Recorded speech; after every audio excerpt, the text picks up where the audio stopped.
In today's video, I'm going to teach you how to deposit into your MetaMask wallet. We'll walk through getting to MetaMask, signing in, and setting up the billing details you'll need so your deposit method is ready when you fund your wallet. Start by opening your browser and searching for MetaMask.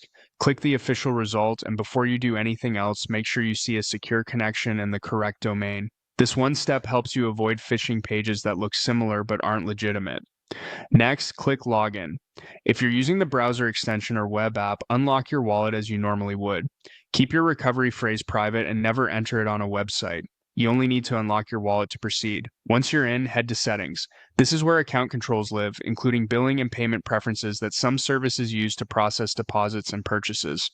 Open the Billing section. Here you can add and manage your payment methods. Think of this as preparing your account so that when you go to deposit, your card details are already verified and ready. Choose Payment Details. You'll see your current payment setup and the option to add a new method. Click Add Card Info. Enter your card number exactly as it appears on your card.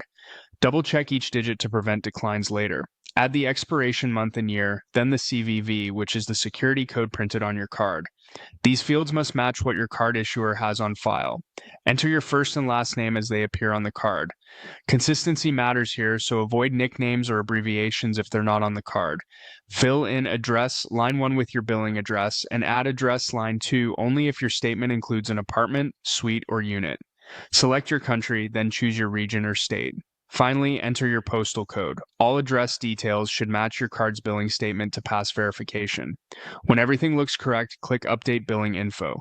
Give it a moment to save and watch for a success message. If you see any errors, review the fields for typos, especially the postal code and expiration date.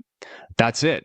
Your billing information is now stored securely, and your card is ready to use with supported deposit and on-ramp options connected to your MetaMask experience. Keep your device secure, avoid public networks when entering payment details, and remember you can return to billing anytime to edit or remove a card. With this setup complete, you're ready to move on to funding your wallet using your saved payment method.